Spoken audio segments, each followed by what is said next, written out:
Tchá! Vocês não sabem que eu tô há um tempo aqui. Eu tinha feito uma entrada Mega Super Blaster legal e não deu certo. Vamos tentar de novo. Ou que o Instagram tá tentando me derrubar, tirou o ao vivo, a opção de fazer ao vivo do meu celular. Boa noite, estão me ouvindo direitinho, gente? Nossa, eu tinha entrado assim, ó. Pra gente se animar. Não passa aqui.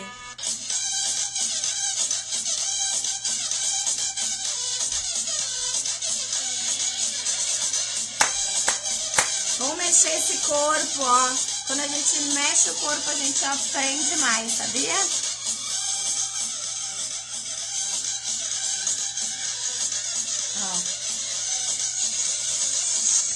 Nós não podemos ficar para baixo. De vez em quando faz uma makezinha aí em casa, né? Passa um rímelzinho, um batonzinho para se sentir melhor no meio desse nosso furdunço aí que a gente tá vivendo. Ó, vou chamar minha convidada de hoje para nós continuarmos nossa websérie Como Me Tornei uma Professora Protagonista. E, além disso, nós temos hoje aula de matemática e vamos falar sobre, olha, um dos assuntos mais pedidos neste lugar, que é a questão de resolução de problemas matemáticos. E nada melhor do que minha parceira de dupla sertaneja. Eu sou a Clarissa Pereira e ela devia ter botado uma música sertaneja. E ela é a Camila Oliveira. Oi, amiga dupla! Boa noite! Geralmente a gente faz live uma do lado da outra. Tô com saudade de tia. Igualmente! Estamos aqui separadas pela quarentena. Separadas pelo corona. Pelo corona não, né? Que ninguém tá com corona. Pela quarentena mesmo. Pela quarentena. Hoje pude ver o Mapinho, que é o nosso xodózinho. Coisa mais querida.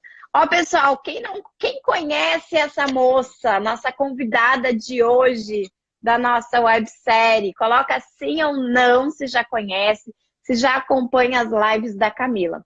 Bora lá rapidinho, porque hoje a Camila tem muita coisa para contar para vocês. Mas assim, agora são 20 horas e 8 minutos. A Clarissa faladora aqui, que fala muito, eu vou me programar exatamente até 10 minutinhos no máximo para Camila contar. A gente não poderia deixar, todo dia tá rolando essa websérie, os nossos episódios. Hoje já é o nosso terceiro episódio e é com a Camila, e a Camila vai contar também. Eu tô contando a minha história ao longo da semana da alfabetização, mas eu quero que tu conte, amiga, pra gente brevemente, como é que tu pensas que tu te tornaste uma professora protagonista na matemática, talvez especialmente. Eu não sei aonde tu vai querer falar aí, eu vou te deixar bem livre. Tá, joia. Então, boa noite, pessoal. Muito prazer. O meu nome é Camila Oliveira.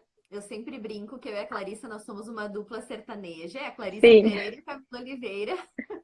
E bom, assim, eu sou professora, sou pedagoga, sou mestre em educação e hoje faço parte, então, da equipe da Clarissa, contribuindo com um conteúdo de matemática e voltado para a educação infantil, para os anos iniciais. Sou professora do curso MAP, que nós chamamos de Matemática na Prática, que é um dos cursos da Clarissa. E também dou algumas aulas nos outros cursos da Clarissa, que é o POP, o Programa Ortografia na Prática, e o CAP, o curso de Alfabetização na Prática. Que são cursos online, tá? Ontem perguntaram online. Se eram cursos online, se tinha certificado, tem tudo isso. É só vocês entrarem lá no nosso site que vocês têm mais informações sobre os cursos. Isso. E aí, gente, a minha história começou com a maioria das professoras, muito jovenzinha, né? Então, quando eu estava lá no terceiro ano do ensino médio, eu fui escolher o que eu ia ser, para que eu ia prestar vestibular.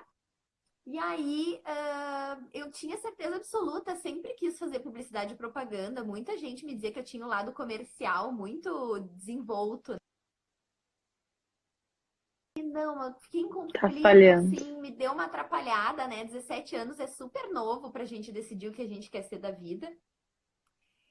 Peraí, amiga, peraí. Eu tô te ouvindo bem, Hã? Tá baixo? O teu áudio tá um pouquinho baixo. O que que a gente pode fazer para resolver, será? Tenta botar o fone, talvez. Tu tá com o fone perto de ti? Não. E agora Diogo, melhorou? dá um grito pro Diogo. Diogo, arranja o áudio. É que pra mim tá ótimo. Eles que estão falando que tá baixo. Melhorou? Tá Gente, melhor? aumentem o volume no máximo. Botem o volume com tudo aí. Segue, Ó, tem ó. O gente Renato já dizendo tá que com... melhorou. Tem gente dizendo que Então melhorou. tá. Então vamos lá. Então vamos lá. Segue. E aí, gente, eu decidi então que eu ia ser professora, assim. Alguém falou pra mim, ai, tu tem tanto jeito de ser professora, quem sabe esse teu lado criativo e tal, tu não usa pro ensino, né? E aí, nossa, eu me identifiquei muito quando aquela pessoa falou isso pra mim, parece que abriu a minha mente, assim, eu pensei, é isso, eu vou ser professora, eu vou fazer pedagogia. E aí, eu prestei Quem vestibular. foi a pessoa que te deu essa? Foi a Sofia. Ela Ah, é esposa do meu primo e ela também era professora. sim, e já olha como as coisas são. E eu já conhecia a Sofia, porque eu acho que eu entrei no magistério antes que tu é mais novinha, né? Bem mais novinha. Então a gente já se cruzou antes na vida aí. É. E aí, eu prestei o vestibular para fazer pedagogia na URGS.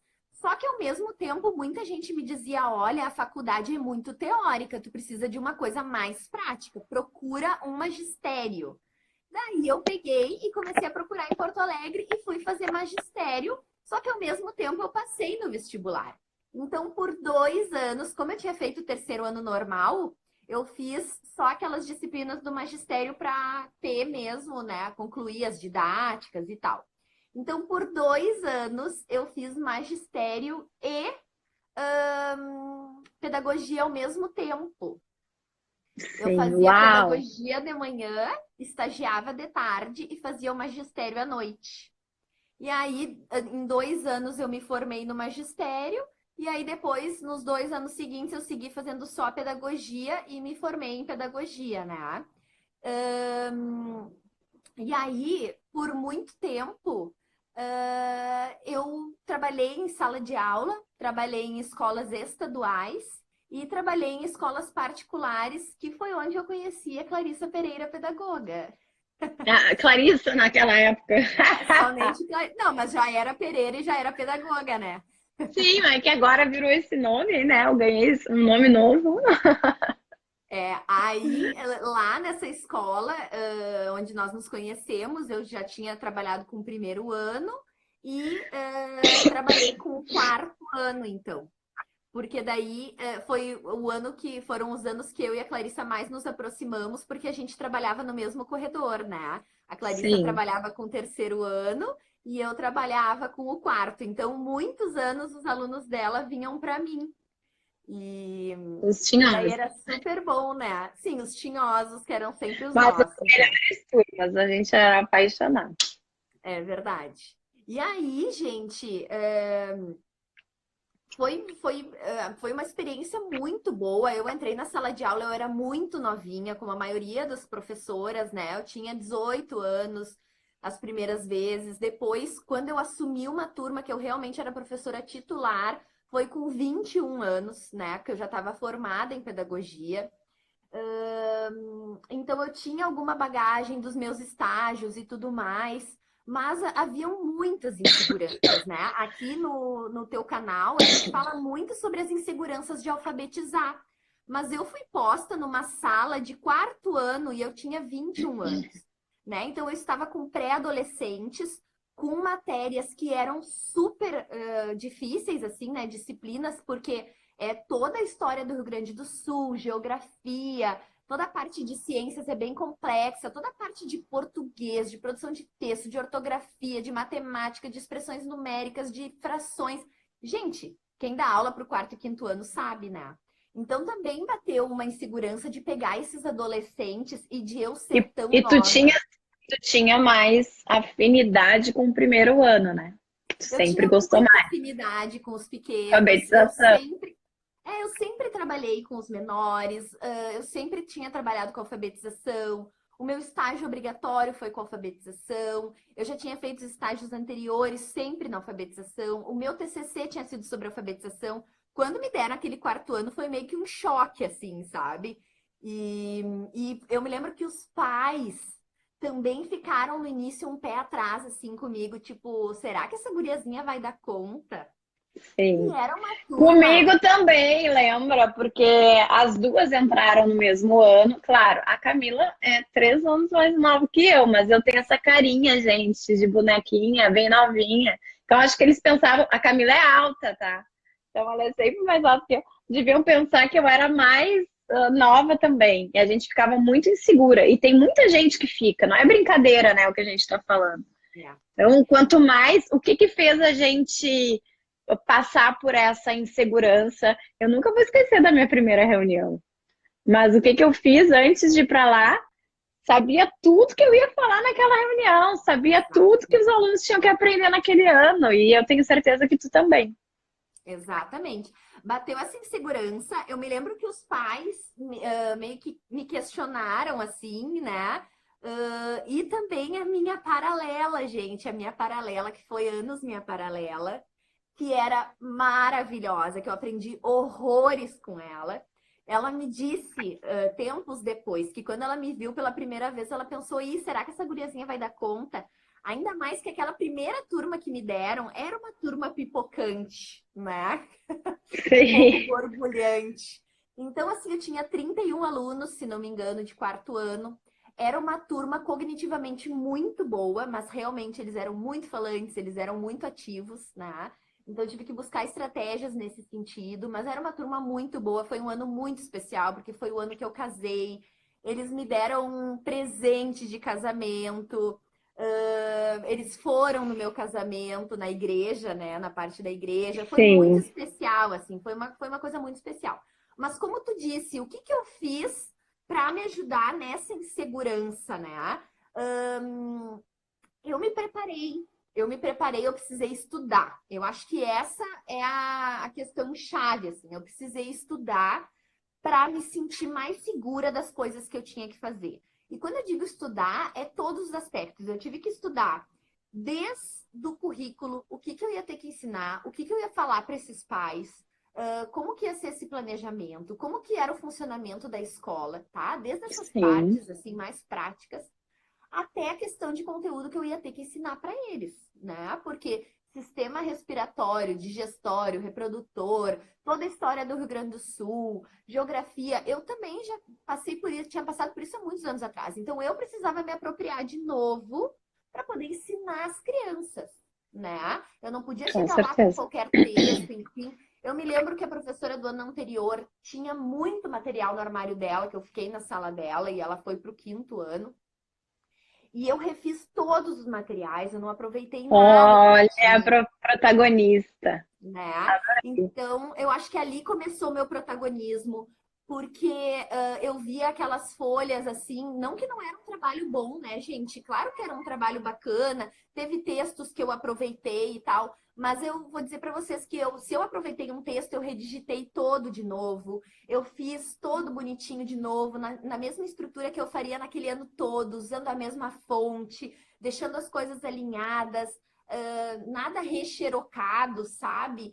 E conhecia minha turma para pensar que jeito que eu ia trabalhar com eles, aquelas disciplinas, né? Então, vou dizer para vocês, aí fiquei 4 anos com o quarto ano, e cada ano eu tinha um perfil de turma diferente que a gente precisa repensar, né? Então, eu acho que ali começou, quando eu assumi a minha turma de quarto ano, começou bem o meu protagonismo, assim, de eu, de repente, querer provar para os pais, para minha paralela e para outras pessoas de que eu era uma boa professora, de que eu era capaz de dar conta, de que ia ficar tudo bem, independente de eu ter 31 crianças borbulhantes dentro da minha sala de aula, eu ia E dar conta provar para ti mesma, né? de mim Então, mesma. porque tu buscou essas ferramentas para provar também.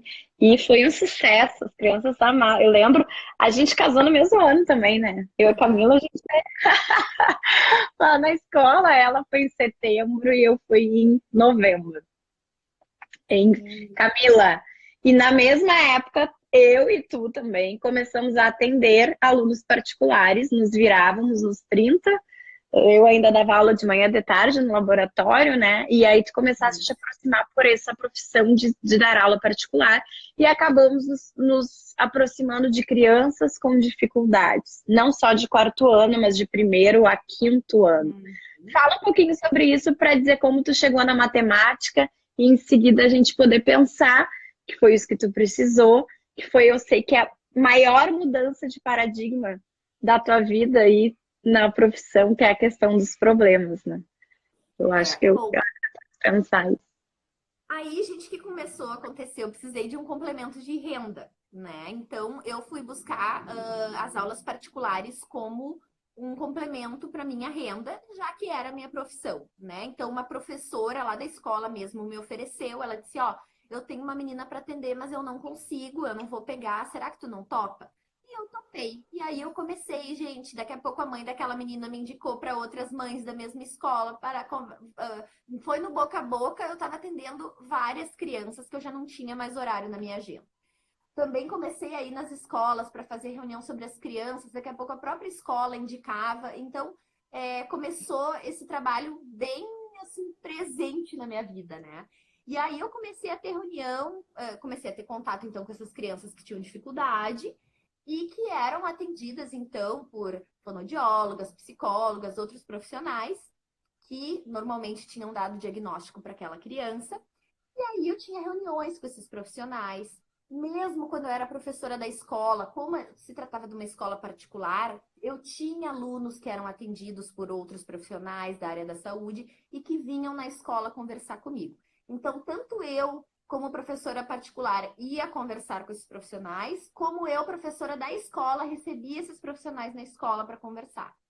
E durante essas trocas, eles tinham um vocabulário muito diferente para mim, professora, né? Eles falavam muito sobre memória, sobre o funcionamento cognitivo e, né, processamento auditivo e tudo mais, e eu ficava um pouco perdida, sacudia a cabeça, fingia que estava tudo bem, que eu estava entendendo tudo, mas não estava entendendo bolhufas, né? E aí, lá tinha que estudar aqueles conceitos, tinha que aprender o que eles estavam falando para me apropriar e conseguir ajudar aquelas crianças, né? De uma maneira pedagógica, né? Porque essa era a minha função como pedagoga, como professora. Então, comecei a me aproximar disso e vi muita necessidade. Gente, eu preciso estudar agora não só por mim, eu preciso de um curso, eu preciso de alguém me orientando, né? Eu preciso buscar mais informação. E vi, então, como uma alternativa fazer o mestrado. Fiz a seleção, entrei no mestrado da URGS e fiquei 2 anos, então, estudando lá, até que no ano passado ganhei o título de mestre. E no mestrado eu achei que eu ia pesquisar a área da linguagem também. Eu entrei para a mesma linha de pesquisa da Clarissa, que é ensino e aprendizagem.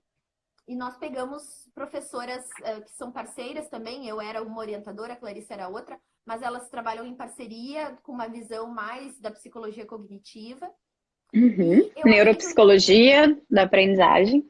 Isso, e eu achei que eu ia ficar mais nessa área da linguagem, porque como eu falei, eu trabalhei muitos anos com o primeiro ano, com alfabetização, meu TCC foi sobre gêneros discursivos textuais, então eu achei que eu ia ficar nessa área, só que quando eu comecei a ler sobre matemática, comecei a me apaixonar, e aí, gente, não teve jeito, eu fiquei pesquisando sobre matemática.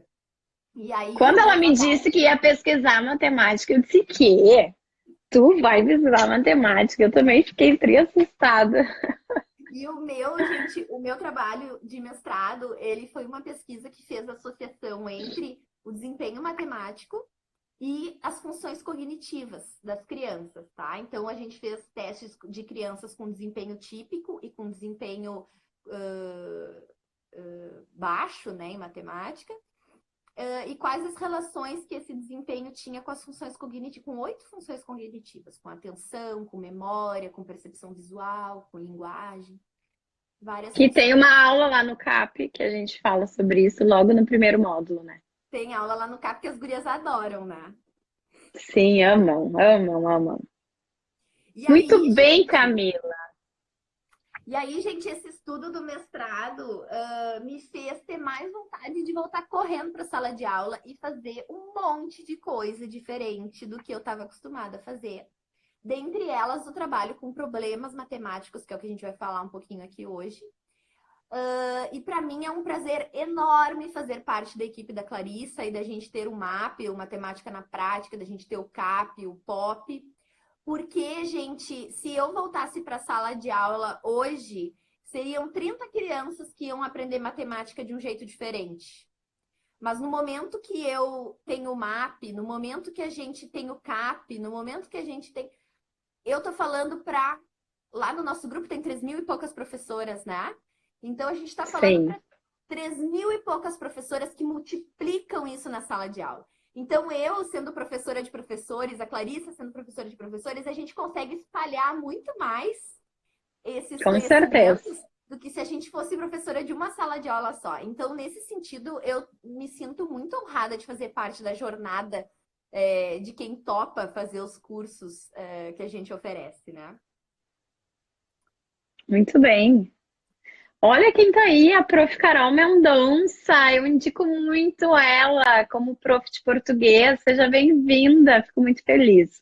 Sigam porque ela é top de linha para dar várias dicas de português. Estou sempre colocando aí nos stories. E é muito importante o que a Camila acabou de falar, a gente se fundamentar, a gente a gente aprender para poder trabalhar, para poder dar aula a partir desses fundamentos teóricos, né?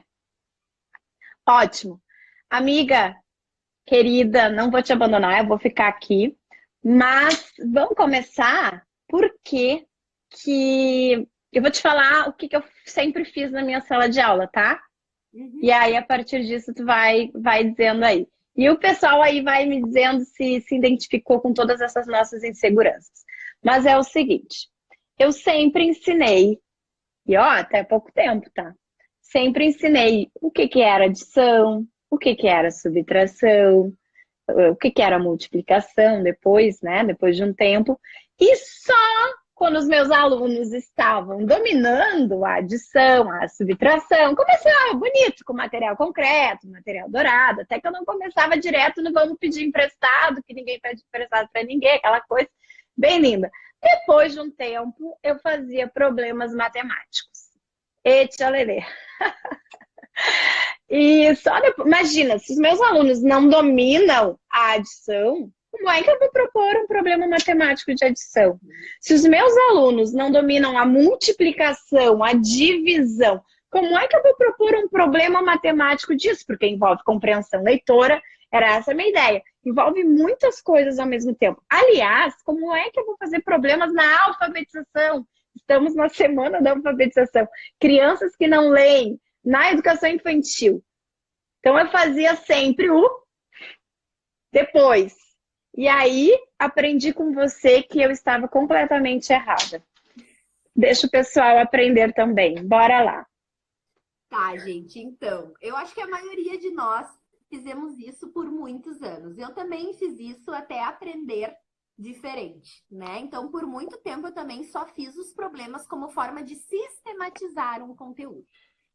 Então, ensinava o cálculo, depois que ensinou o cálculo, vai para os problemas matemáticos e as crianças até já sabiam. Ah, prof, esse problema aqui é de vezes, porque a gente acabou de aprender a conta de vezes, né? Nem precisavam pensar muito às vezes.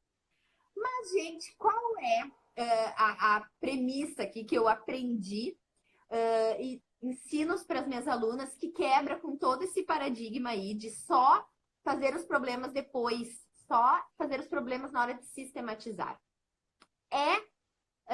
Que nós devemos, guardem essa frase, nós devemos começar pelos problemas.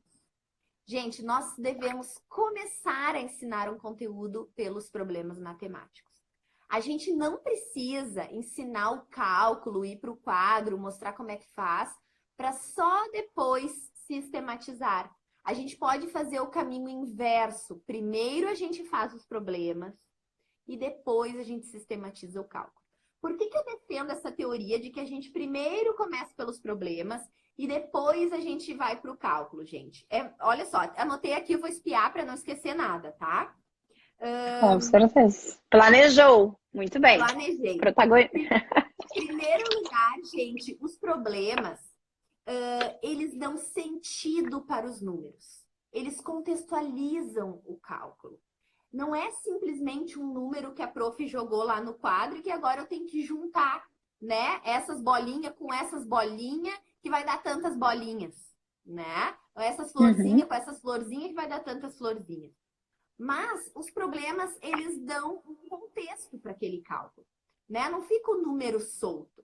Então, na medida que a gente solta um desafio para as crianças, um problema para as crianças, e deixam elas criar hipóteses sobre aquilo, elas não vão necessariamente usar o cálculo, porque a gente ainda nem sistematizou aquele cálculo, mas a gente vai deixar com que elas criem hipóteses, com que elas criem estratégias para chegar naquele resultado. Muitas vezes elas vão estar fazendo raciocínio aditivo, elas vão estar fazendo um raciocínio multiplicativo, sem necessariamente fazer o cálculo da multiplicação, da divisão, da adição, né? Por isso que a gente pode sim e deve fazer problemas matemáticos com crianças de educação infantil e do primeiro ano. E nesse sentido a gente pode fazer problemas orais com eles, né? Então, crianças que ainda não sabem ler e escrever, nós podemos fazer problemas em nível oral. E deixar, gente, que elas expliquem pra gente como que elas chegaram naquele resultado, né? A gente valoriza muito o resultado, a gente valoriza muito o cálculo e valoriza pouco o processo. A gente valoriza pouco o raciocínio. Como que a criança fez para chegar lá? Tanto é que, se às vezes, eu já vi muitas vezes, professoras que dão errado porque a criança fez um outro caminho, chegou no mesmo cálculo, mas fez um outro caminho, né? Então, a gente Sabe que eu tive uma sacada aqui nessa questão da valorização, que é assim, ó, pensar que eu posso fazer problemas matemáticos como assim problemas matemáticos ou cálculos na educação infantil? É porque a gente confunde muito o que é habilidade com o que é atividade. O que é habilidade e o que é atividade. Estratégia didática é diferente de habilidade, de raciocínio lógico-matemático, por exemplo, né? Então, quando eu penso isso, eu consigo entender que problema matemático não é só aquela folha, 1, 2, 3, 4, cálculo, resposta, frase matemática. Porque, problemas matemáticos é aquela folhinha que eu recebo, João comprou 3 palitos, Carla comprou 5. Quantos eles têm juntos? Resposta, cálculo, total, sei lá, né?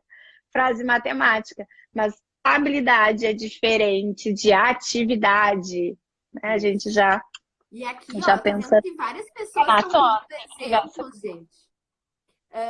Como é que... As gurias estão pedindo exemplos. Eu vou dar um exemplo bem concreto, tá, gurias? Então, por exemplo, assim, ó, com crianças de educação infantil, com primeiro ano, a gente pode fazer problemas em nível oral antes de sistematizar o cálculo. Então, gente, eu quero que vocês ajudem aqui. A prof tá com uma encrenca, a prof tá com um problema. Eu preciso contar, daí vocês vão pegar alguma coisa da realidade lá da sala de vocês, tá?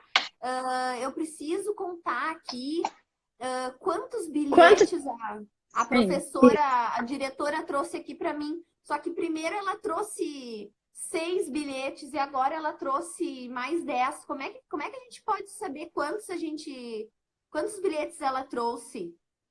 Pensem aí, como é que vocês fariam para resolver isso, né? Gente, problemas simples do dia a dia. Com os maiores, a gente vai introduzir multiplicação, vai introduzir divisão. A gente pode chegar lá na turma e dizer, gente, até com os pequenos a gente pode fazer isso, porque a gente depois não precisa sistematizar o cálculo necessariamente. Mas, gente, olha aqui, a prof separou a sala em grupos. Nós somos 32 crianças e tem 5 grupos. Quantas crianças vão ficar em cada grupo? Como é que a prof vai separar? Será que vai sobrar lugar ou vai faltar?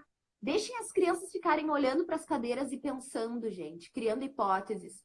Daqui a pouco vai ter aqueles mais espertinhos, né? Que sempre são os primeiros a responder, que vão dizer, ah, prof, vai ficar tantos em cada lugar, vai sobrar. Como é que tu fez? Explica aqui no quadro pra gente como é que tu fez. Ah, eu fui botando Ótimo. um em cada grupo. Ah, eu sei lá, eles vão começar a ter as hipóteses deles, né? Então a gente pode começar a trabalhar em nível oral com questões simples do dia a dia, né? Ah, gente, a prof aqui, ó, tem um monte de palitinho na mão. A prof quer dar 2 para cada aluno. Nós somos 15 alunos. Quantos palitinhos será que a prof vai ter que ter aqui? Ah, é um Ixi, tem muitas possibilidades. muitas possibilidades. E aí depois a gente pode ir para folha, a gente pode ir para sistematização. Os pequenos podem sistematizar isso com desenhos, não necessariamente com cálculos.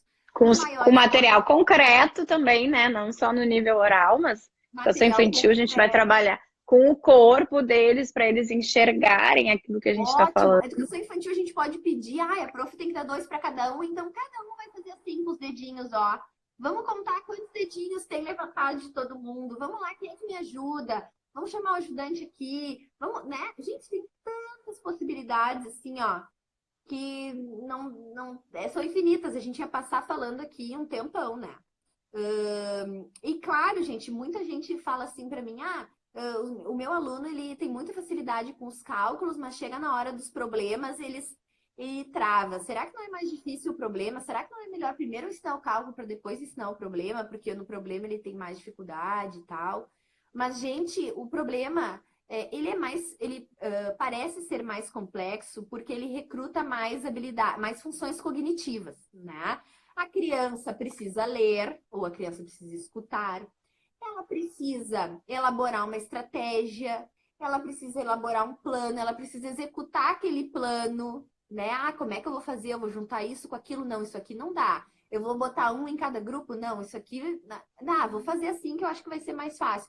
Então, o problema, ele recruta muitas habilidades cognitivas. Então, ele se torna um pouco mais complexo, né? Digamos assim.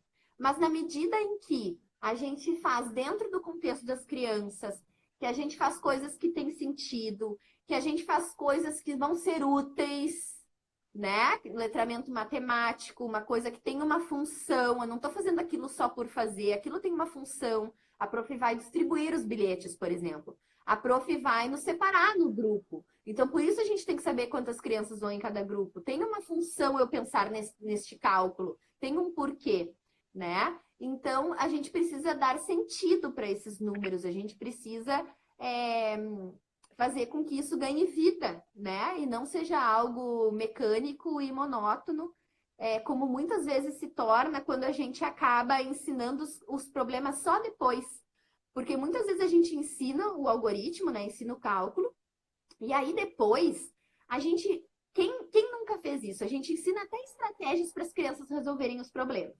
Né? A gente ensina para as crianças Os palavras-chave. nomes, Né? palavras-chave.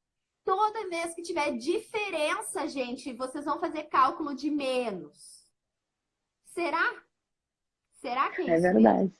Né? Então, a gente acaba tornando o processo do problema matemático, que é tão rico, de novo em algo mecânico, em algo automático, que a criança não precisa pensar, não precisa refletir. Ela vai fazer um caça-palavras, que ela vai procurar a palavra-chave e vai aplicar, vai pegar os 2 números que ela vê, vai ser bem um caça-palavras e caça-números. E vai pegar o maior, botar em cima e subtrair do de baixo, porque está escrito diferença. Ela não vai nem refletir sobre o cálculo, ela muitas vezes não sabe nem o que ela diminuiu. Porque a prof já disse que toda vez que tiver diferença, vai ser de menos, né? Então, isso também é uma questão. As palavras-chave não são bacanas da gente ficar... Eu já fiz isso, eu já imprimi. Sempre que tiver tal e tal palavra para as crianças botar no caderno. Também Né? já fiz. Também já fiz. A gente acha que está facilitando, quando na verdade a gente está deixando o cérebro preguiçoso, né? De elas não terem que pensar, delas não terem que refletir e achar uma estratégia para resolver aquilo. É muito importante que a gente deixe as crianças criarem hipóteses. Parece que a gente tem uma impaciência e querem que elas cheguem logo no resultado, né? E no escrito, né, Camila, também. Alguém tinha perguntado se a gente dava o MAP juntas. Sim, a gente... Ixi, gente, desculpa. Acho que é por causa do ar. A gente dá o curso Matemática na Prática, eu dou algumas aulas, mas a Camila dá a maioria das aulas, né? A gente deixa aí cada um com os seus, com as suas aptidões maiores, talentos maiores. Mas eu dou uma aula lá de multiplicação e eu lembro que eu dou bem um exemplo de quando a gente quer começar. A gente traz uma situação, problema. E aí a gente espera que cada um dê uma opinião de como que a gente vai resolver aquilo. E como que a gente chegou para resolver aquilo antes da gente dizer que aquilo é multiplicação, que aquilo é 5 vezes 5, por exemplo. Como é que se chegou no algoritmo? Para se chegar naquele algoritmo, se faz todo um processo de raciocínio, né? E de novo, alguém tava... Tinha gente perguntando aí, mas então, depois disso a gente faz os problemas escritos. Às vezes, não. O que a gente quer trazer aqui é que talvez nem precise de um problema escrito para uma criança pensar no raciocínio lógico matemático, né? Não precisa a criança fazer o A para eu saber nesse sentido. Eu não preciso, vamos pensar em português. Não preciso de uma criança, a criança não prova nada para mim quando ela faz um ditado de alfabetização, por exemplo, e se ela não lê para mim, porque pode ter questões diferentes. Então, se a gente não acompanhar, não fazer intervenções, não perguntar para os alunos essas questões de processo, vai acontecer o quê, Camila? Que acontecia muito com os meus alunos e com os particulares eu também vejo. Chega na hora de fazer problemas, eles não conseguem. Por quê que eles não conseguem? Porque a gente oportuniza várias outras situações mais concretas e lúdicas e os problemas não. E esses problemas aparecem lá de vez em quando. Uhum. Quando na vida real a gente tem muito mais problema matemático para resolver do É verdade. que solto, né? Na verdade, Com certeza. Na vida fica fazendo cálculo solto só por prazer, né? Na nossa vida, os números estão todos dentro de um contexto, dentro de um problema. Eu vou pagar uma conta, eu preciso receber um troco, eu vou no super, eu tenho que calcular quanto eu posso gastar. Eu tô vendo agora aí os números do corona, eu tô vendo uma tabela, eu tô vendo um gráfico, eu tô vendo a quantidade de luz que eu usei na minha conta de luz, eu tenho um gráfico lá. Então, os problemas, eles estão presentes na nossa vida, no nosso cotidiano o tempo todo, inclusive das crianças, né? Porque precisam dividir o lanche. É um problema super concreto, né? Que contam quantos lápis de cor vem no seu joguinho para ver se perderam algum lápis de cor, né? No jogo de lápis lá que sempre vem 12 ou 24 ou 36. Será que tá com todos ou será que tu perdeu algum? Vamos contar aí, né? Alguém tem a mais? Será que alguém tá com o lápis da fulana? Gente, são tantos problemas no cotidiano de uma sala de aula, né? Início de ano, a gente faz, ou agora na volta, quando a gente tiver que retomar, a gente faz muito a questão da alfabetização, do letramento, de passear pela escola, ver o que está escrito. Mas e aí, se a gente for contar, quantas salas? Quantas salas tem aqui? Qual é a nossa? Se tirar a nossa sala, né? São situações do cotidiano das crianças. Quantos banheiros tem? Quantas crianças podem ir ao mesmo tempo? Por que a gente não manda todo mundo no WC, né? Isso. E até assim a gente vê as gurias ali fazendo questões de alfabetização, contando o número de letras, contando o número de sílabas. Olha só como é importante a questão da contagem, né? Tem uma criança que não tem uma contagem bem consolidada. Tudo isso são problemas que as crianças precisam raciocinar. Que nome tem mais letra? É o nome da Camila ou da Clarissa? Né? Sim, verdade. Então, isso as crianças já estão pensando sobre os números, né, gente? Então, isso eu já falei aqui 2 pontos, né? Eu separei em 3 pontos para falar para vocês. Então, eu já falei o primeiro ponto, que seria começar pelos problemas e não deixar eles para o fim, né? Então, esse seria o ponto 1. Porque os problemas ajudam as crianças a desenvolver o raciocínio. Porque na medida, se a gente só der os problemas como sistematização, elas sempre vão usar aquele cálculo que a gente acabou de ensinar para resolver. E elas não vão fazer uma ginástica no cérebro de pensar como chegar lá, né? E quem é minha aluna aí nos cursos da Clarissa, que eu falo em todos os cursos sobre isso, sabe que eu sou apaixonada por cérebro e sabe o quanto é importante para o nosso cérebro aprender várias estratégias e não ficar focado só num jeito. Então, se a gente ensina o cálculo primeiro e dá o problema depois, eles ficam rígidos só num jeito de resolver, que é aquele jeito que a prof ensinou. Agora, se eu primeiro dou os problemas e deixo eles quebrarem, racharem a cuca, eles vão criar várias estratégias. E os colegas podem apresentar uns para os outros como que eles chegaram naquela conclusão. E as crianças vão encontrando estratégias que elas se sintam mais confortáveis para resolver. E, gente, nada contra os problemas escritos. Eles podem ser feitos também. A gente pode começar... Devem, né? Com certeza. Claro. Os mais velhos, a gente pode começar com problemas escritos também, né? De, gente, eu vou dar um desafio para vocês aqui. Quero que vocês fiquem em silêncio tentando resolver esse desafio. Depois a gente vai contar um pro outro como que a gente fez, né? E deixar eles quebrarem a cabeça tentando resolver. É muito importante para o nosso cérebro borbulhar, fervilhar e tentar achar uma saída para resolver aquilo. Antes de eu saber que eu vou usar aquele cálculo. Depois a gente sistematiza o cálculo e faz quantas vezes for necessário porque a gente sabe que a matemática também é necessário de prática, né? Então, o ponto 1 era começar pelos problemas. O ponto 2 também já foi falado. Parênteses, quem já gostou desse ponto 1, porque a gente já trouxe várias dicas, tu especialmente, vai pegar o aviãozinho aí, Camila, e vai mandar para uma amiga, para um amigo, para um pai, para uma mãe, para uma prof. Manda o aviãozinho ali de compartilhar para que eles possam ter... realmente, isso é verdade, do fundo do nosso coração, a gente está fazendo várias ações aí para ajudar nesse período em que a gente está muito em casa, então é um momento gratuito aqui, online, de estudo. Isso. E aí, gente, o ponto 2, então, seria não ficar ensinando palavras-chave para as crianças, né? Sempre tiver essa palavra, vai ser desse jeito.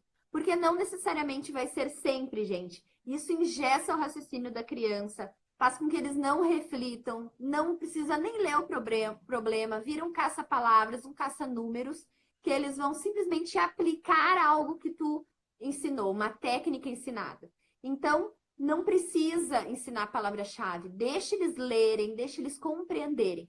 A gente acha que ensinar palavra-chave facilita, mas na verdade só complica, né? Porque a gente deixa aquele pensamento duro, né? Aquele pensamento rígido de que tá escrito isso, então vai ser isso, porque minha prof... Até porque eu, como trabalhava a introdução, Camila, eu via muito isso. Não sei como é que eu não me dava conta. Vontade de voltar, né? Mas assim, as crianças vão se virar na vida. As crianças vão se virar. Mas sempre... As professoras nos assistindo que já vão fazer diferente. Vão fazer, isso é importante.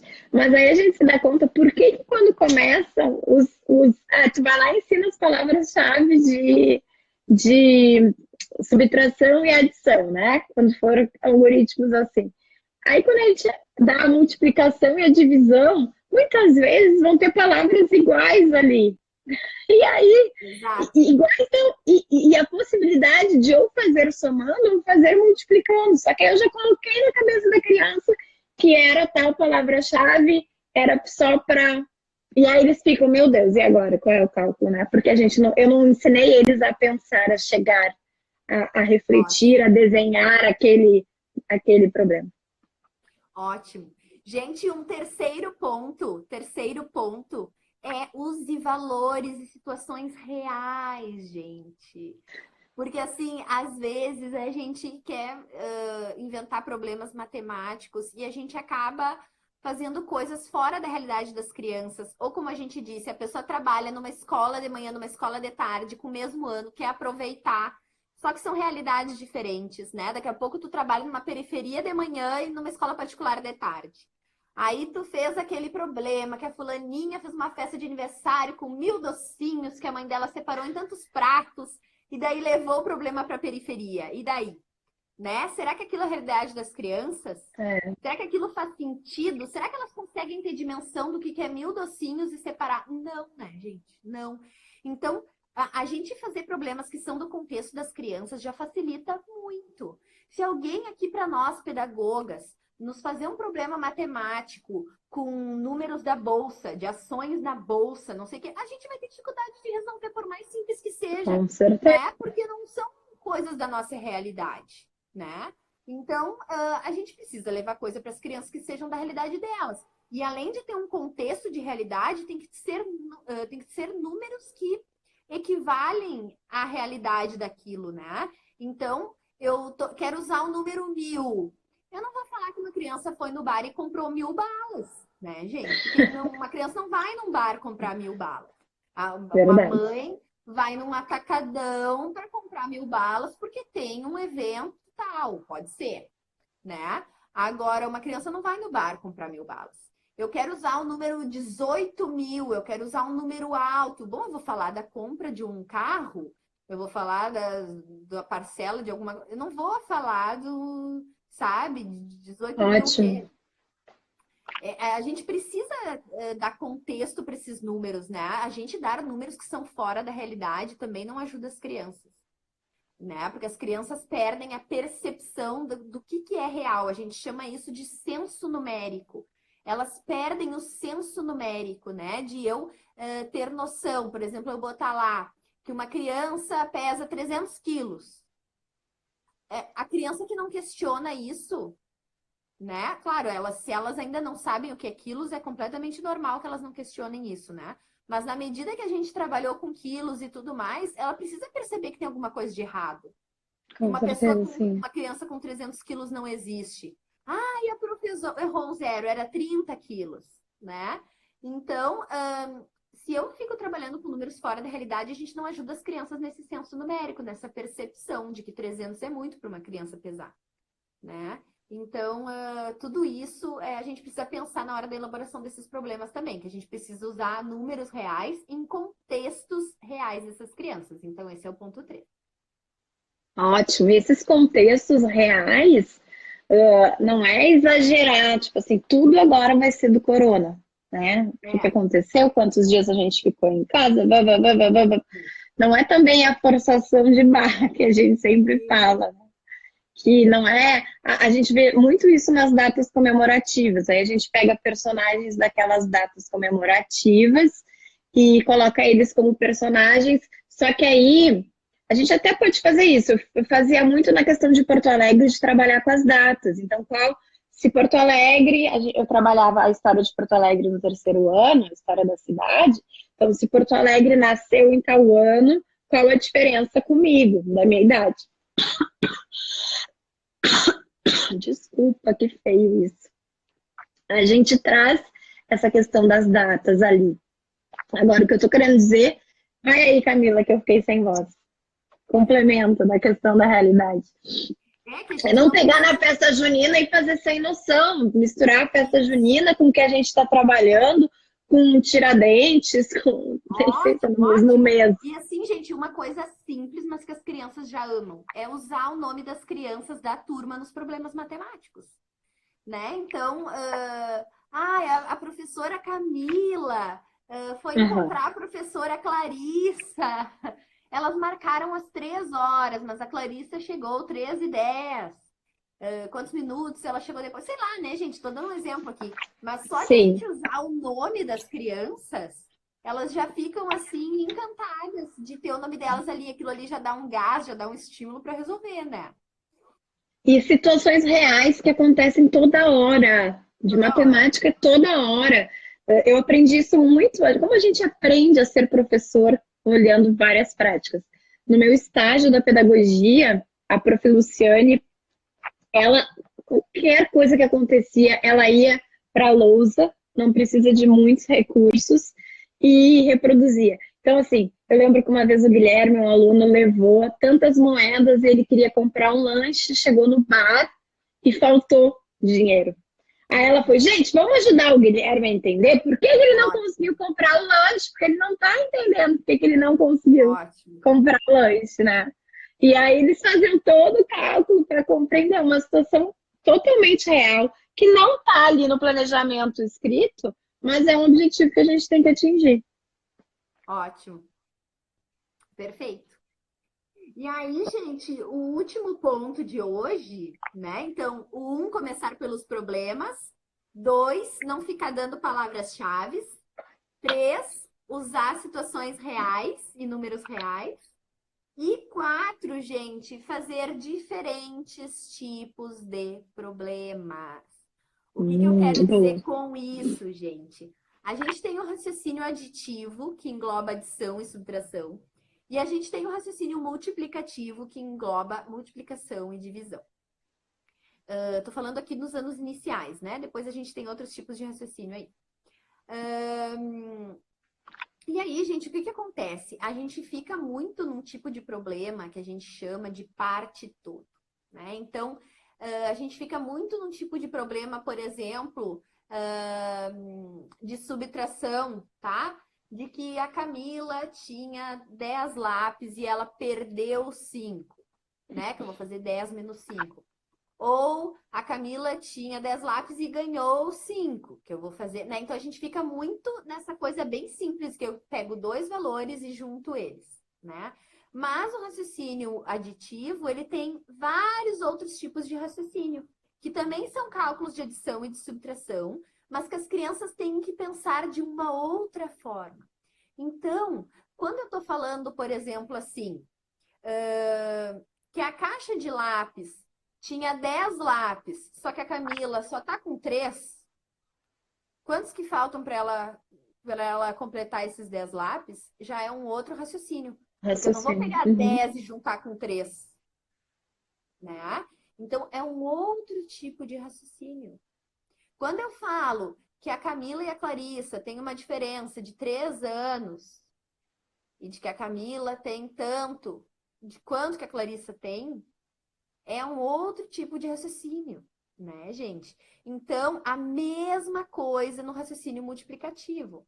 Uma coisa é eu fazer aquela ideia de adição. Então, por exemplo, a Clarissa comprou 2 sacolas e cada sacola tinha 4 laranjas. Então, ela vai fazer 2 vezes 4, né? Ou 4 mais 4, que vai dar 8. É um raciocínio multiplicativo que está ligado com a adição, que eu vou somar parcelas iguais. A gente fica preso nesse aí.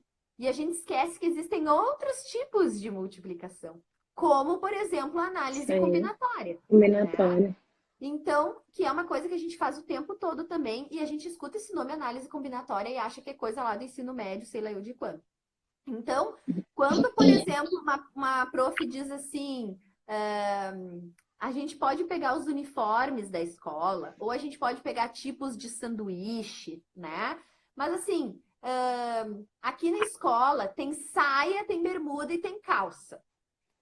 Tá? Então tem 3 tipos de parte de baixo. E tem 2 partes de parte de cima. Tem a regata e a camisa de manga curta. Quantas combinações as crianças podem fazer de roupa? Quantas combinações? Tem 3 partes de baixo e 2 partes de cima. Quantas combinações podem ser feitas de uniforme?